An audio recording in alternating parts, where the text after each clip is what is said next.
should the Commission find that the complaint is well-founded, it could either make binding possible commitments that FIFA may offer, or it could ultimately impose remedies or fines. But again, achieving the imposition of a fine is not why we filed this complaint. It's not why we're here today. European leagues, FIFA Pro Europe and La Liga, look forward to assisting the European Commission further and will continue to provide relevant materials and updated investigation throughout the Commission's investigation. That concludes my remarks. Thank you very much.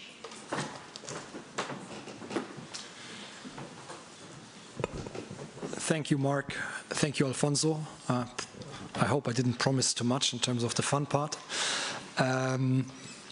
As we said, we will have a specific informal legal briefing after the official part of the press conference concludes, so that will allow to really dive a little bit deeper and maybe also in between the lines of the explanations you have just heard. We will open in just a moment for questions and answers for the floor. But before we will do that, we will listen to one short clip, which is echoing the voice of the players from the coaches in Europe and across. No, claro, preocupar sí, un montón. Sobre todo nosotros, cuando jugás, por ejemplo, no sé, Argentina contra Venezuela en Venezuela, no solo está la carga de jugador del partido anterior en Europa, el viaje, sino que después el segundo partido tenés que volver a Buenos Aires, otras 7 horas de vuelo. La verdad que, bueno, es impensado que eso pueda mejorar, porque al final los jugadores juegan todo en Europa y los partidos son los que hay. Pero sí que intentamos, la verdad que tenemos un poco de tiempo, intentamos pensar más en la recuperación que los entrenamientos pensando en el partido, porque al final lo único que queremos es que rindan al máximo y no le podemos poner mucha carga. Pero sí que es verdad que es un contratiempo y hay que, bueno, hacerlo de la mejor manera. Io penso che, come he dicho otras veces, è un calendario que no se puede sostener y lo que preparan el calendario tienen que mirar a esto. Entonces, ma no lo están mirando porque ahora tenemos este problema, va a ser más porque tenemos un mundial con más partido, tenemos una Champions League con más partido. Creo que la única solución es reducir los números de los partidos. People don't think about the mental aspect of the game and what those games are asking you mentally. Physically, your body will adapt, but mentally it's difficult to recover, especially when you're the guy of that team that everyone always expects for you to deliver. It's not easy. They play too many games for me. And forget all this nonsense about how much money they earn. That's got nothing to do with it. As Thierry said, you want to see the best players at their best in the biggest moments, and we're not seeing that because they're just getting run into the ground. I was part of the FIFA Pro, which is, the players' union worldwide. So at the end of my career, so it was already a very important topic that was being looked at very seriously. I think it's not just the load for the players, but it's also the travels, and these guys, some of these guys, they go from playing in the Champions League to playing a national team game in Korea or something, and then back. And if you do that for 70, 75, 80 games, it's a point where it's not realistic anymore. So to this point, I can only support the feeling of the players. The solution I've sort of always wanted, and that I've mentioned since I was a player as well, is to just put a cap on the amount of games a player can play as an individual. Put a cap, put a compulsory period of holidays, and then for the rest, it sort of takes away the pressure a little bit from clubs being restricted in terms of numbers of games. Yes, you can play a lot of games, but you have restrictions on the amount of games you can use your player for. So it protects the health of the players, it protects the interest of the clubs, and only later we'll worry about the coaches who have to coach 90 games. But for the rest, it's not something that I'm saying that is new. It's an opinion that I've shared for about 4 or 5 years now. So the best of both worlds, maybe it's possible, maybe not, but that's what I was sort of thinking would make sense. And of course, always exceptions for finals. Can't take that away from players. All right. We now open for questions from the floor. As I said before, technical legal questions will go to the legal briefing. If there are questions on national context, national regulatory issues, we will also park that for individual conversations afterwards. And please state your name, your organization, and to whom you address the questions. Laura Scott from the BBC, please.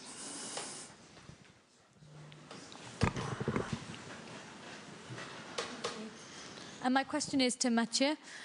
Mathieu, you are here representing the Premier League. We know that the Premier League have removed the winter break. We know that many of your members go on pre-season tours.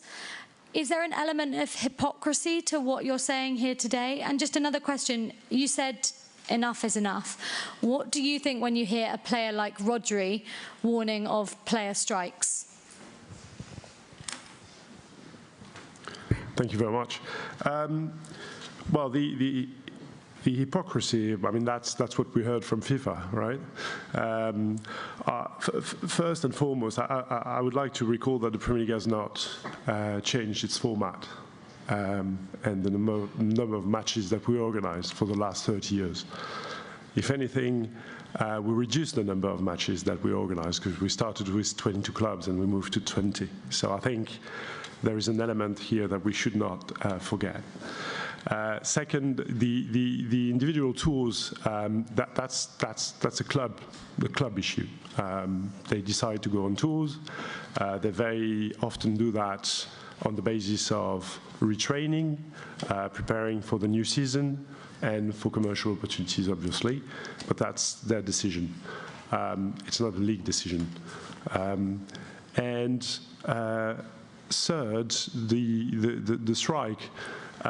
Obviously, you know, we feel for the players, and what we are doing today is to try to obviously find a solution to avoid those very, very extreme measures. So I hope we're not going to get to that point, but it's obviously, you know, it's obviously something that the players have mentioned, and we have to listen to that. Thank you. Next round of questions. Alistair Walker from Politico, please. Hi, Alistair Walker, Politico. This is a question again for Mathieu and also Javier. Would you say the Club World Cup is a worse threat to the football pyramid than the Super League was? And would you urge your clubs to boycott it?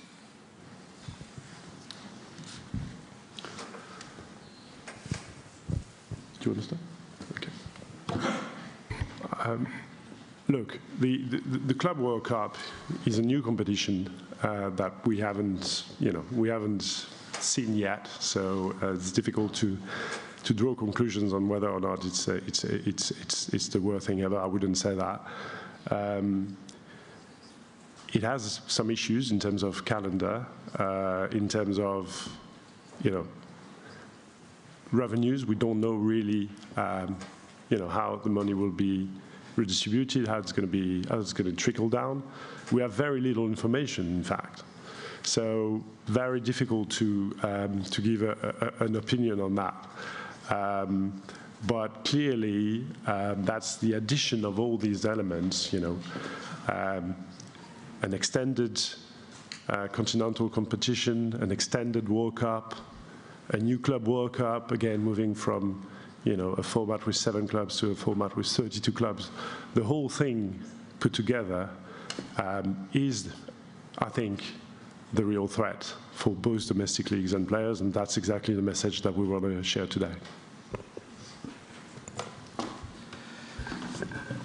Yo indicarte dos cosas. No es que una sea peor, son las dos muy peores.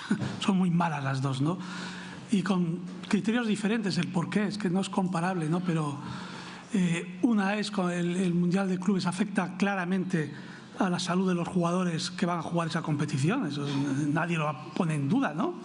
La Superliga era un tema de jornadas entre semanas sustituyendo a la Champions, que esa afecta más no tanto a la salud, sino afecta al ecosistema económico de las ligas en el fútbol europeo. Y claro, también el Mundial de Clubes, en cuanto al tema económico, es que una reducción en el calendario Bueno, esa ocupación de fechas que parece que solo es un verano obliga a nuestras ligas nacionales a modificar los calendarios de 2 temporadas, a aplicarlos, y eso tiene unos efectos claramente económicos durante durante 2 temporadas. Hay que jugar más veces entre semana, hay que jugar más veces un partido suelto, 3 sueltos, y eso afecta muchísimo al valor de la competición. O sea, las dos son muy malas, pero digamos que los efectos son diferentes, no es comparable, es decir, pero los dos tienen unos efectos gravísimos sobre el ecosistema del fútbol europeo y mundial, en mi opinión. The gentleman over there, please. Buenas tardes, Manuel Gómez del diario El País. Voy a aprovechar que hay traducción en español. Varios de ustedes han hablado de negociación y de diálogo social entre empleadores y empleados. Bueno, en el diálogo social ceden las dos partes, en este caso serían 3.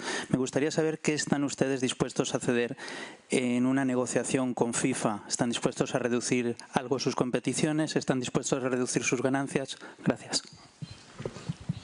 Could you mention a name and a person to address the question to, please? The question is addressed to whom? Javier Tebas habló de diálogo social y un representante de sindicato de trabajadores. Bueno, yo por ser claro, no vamos a disminuir las competiciones nacionales, porque quien ha ocupado las fechas, quien ha generado este problema, no somos las competiciones nacionales, las ha generado quien ha creado en los últimos años otro tipo de competiciones o cambios de formatos. El último y el que ha colmado ya el derramar la gota de agua en el vaso ha sido el Mundial de Clubes, pero quien ha creado una National League con carácter competitivo y no partidos amistosos no hemos sido nosotros, ha sido la UEFA. Quien ha cambiado el formato ha sido la UEFA, no hemos sido nosotros. Las competiciones nacionales en el ecosistema del fútbol, lo he dicho en mi intervención, hay 50.000 jugadores profesionales. Hay 2.000 clubes profesionales, hay que defender ese ecosistema y ese es el que vamos a defender. No se pueden ceder cosas que rompen el ecosistema de ligas y equipos que no participan en competiciones europeas, que no juegan mundiales de clubes, que la gran parte de sus jugadores no van a los campeonatos del mundo ni a las Eurocopas. Ese ecosistema es el que hay que defender, el que ha crecido durante los últimos 20 años. Y es el que, cuando hablamos de ceder, entre lo que vamos a ceder entre nosotros será en buscar soluciones a este problema. Mire, ayer el presidente Ceferín, creo que fue, dijo una cuestión que decía que los jugadores que jugaban el Mundial de Clubes eran los que más ganaban, y tiene razón. Por eso mismo no se puede hacer el Mundial de Clubes, porque esos jugadores ni necesitan ganar más ni quieren ganar más. Por esa misma razón no hay que hacer el Mundial de Clubes. Es muy importante y eso es lo que yo entiendo que se está dispuesto a ceder, ¿no? O sea, no es que, porque ese ejemplo yo también lo he dicho muchas veces, los que son los, sí, pero los que más ganan, pero en la versión que no es necesaria esa competición, donde el 85% de los ingresos van a ir a los clubes y de ese 85%, el 70, el 80 y en algún caso el 90% se lo llevan estos jugadores que son los que más ganan. Por lo tanto, no es necesaria esa competición que rompe la salud de los jugadores, que rompe el ecosistema económico del fútbol, porque ya lo he explicado, afecta a 2 temporadas, no es necesario. Eso es, no hay que, yo por lo menos no estamos dispuestos a ceder que la Liga Española pase de 20 a 18. ¿Para qué? Para expulsar a los clubes, mandar al paro a un montón de jugadores, a que los jugadores ingresen menos dinero por jugar una competición que no genera nada de valor positivo.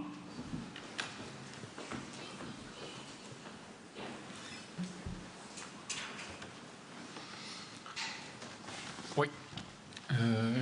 Je suis d'accord avec tout ce qu'a dit Javier. Après, il ne faut pas se tromper. Qui sont les employeurs, qui sont les employés?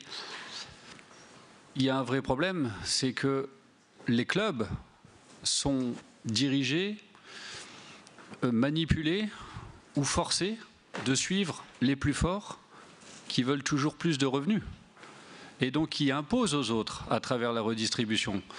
Donc il faut être aussi vigilant et c'est pour ça que nous essayons de jouer en équipe. Nous sommes bien conscients. On parle toujours des top players. Oui, mais vous avez qu'à dire à vos top players qui baissent les salaires. Je suis juste en train de... Moi, je vais remettre... ne faites pas jouer ces top players et on verra si vos compétitions ont les mêmes revenus. Ça, c'est une évidence. Donc ça ne peut pas être que dans un sens. C'est pour ça qu'on doit voir la chose collectivement. Mais si certains clubs mettent...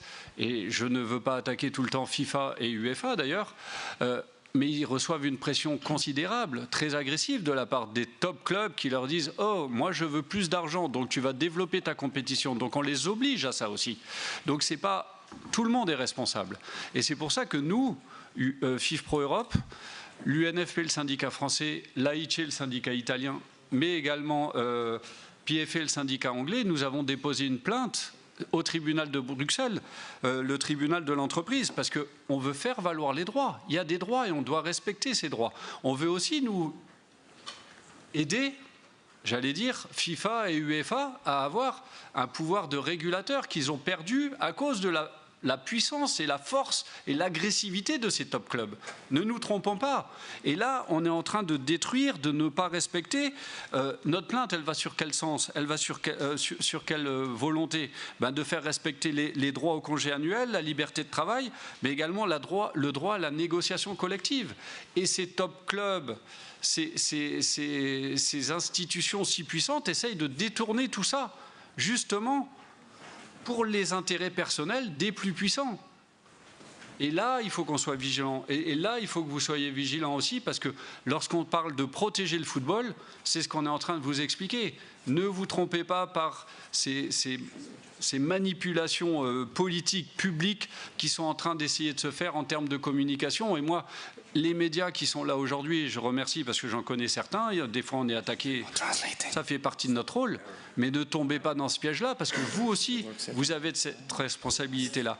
La liberté d'expression des médias, vous devez aussi challenger ça, parce que vous en êtes conscient, vous le savez, vous êtes aussi inclusif dans le football. Et être inclusif, vous voyez ce qu'il y a, et relayez-le, poussez-le, même si certains sont également des médias et dirigeants de clubs, mais c'est votre rôle, c'est votre responsabilité et c'est votre devoir professionnel, comme c'est notre devoir de représenter les joueurs. Qu'est-ce qu'on peut dire de plus? Pourquoi je n'ai pas parlé de la parole des joueurs? Ils s'expriment, ils nous le disent. Ils vous le disent aujourd'hui. Vous les avez eus, vous les avez entendus. Est-ce qu'on les écoute? Est-ce qu'on les respecte? Et est-ce qu'on les entend? Définitivement, jusqu'à aujourd'hui, la FIFA nous a répondu. Ou plutôt nous a pas répondu. Elle ne souhaite pas entendre les acteurs principaux du football, les joueurs. Thank you, David. Over there. Yes.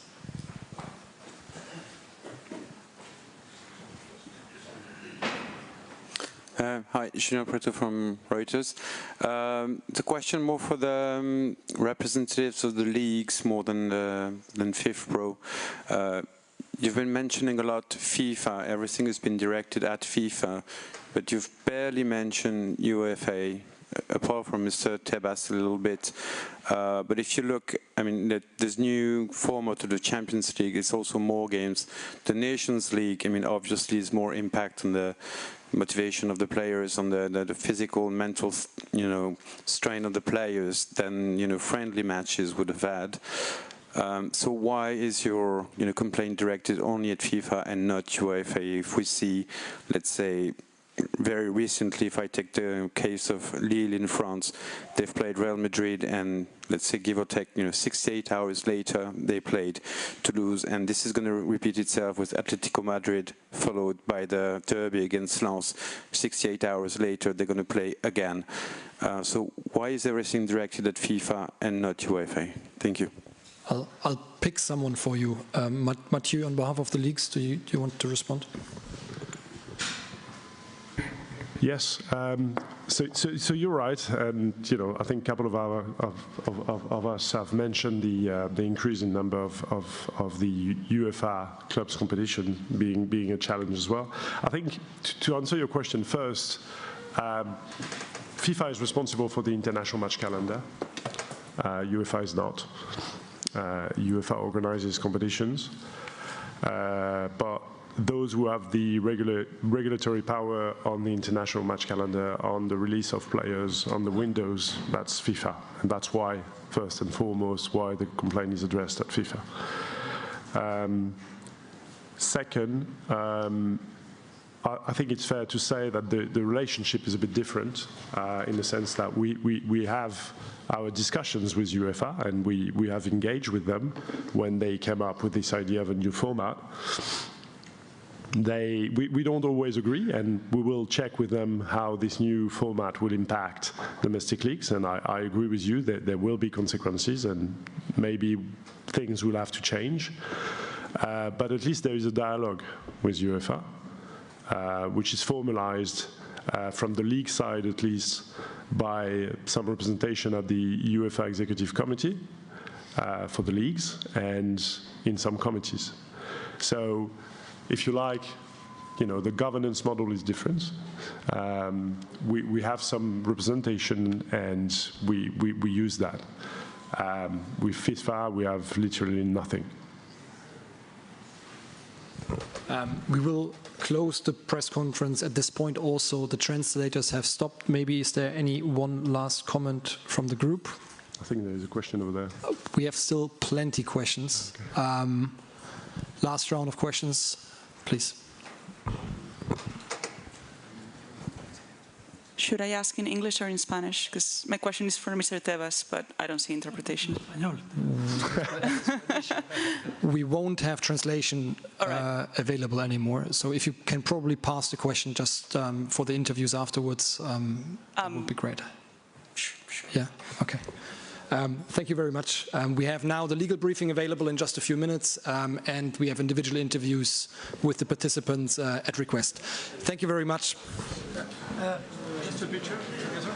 You want to stand?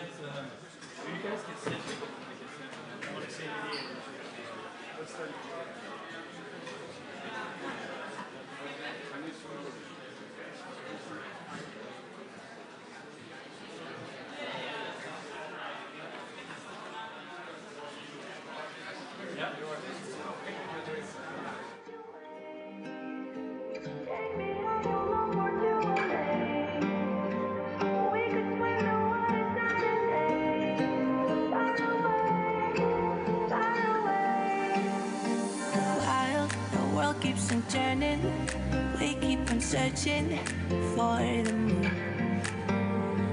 Let's take all of the close up, sink in the whitewash diamond.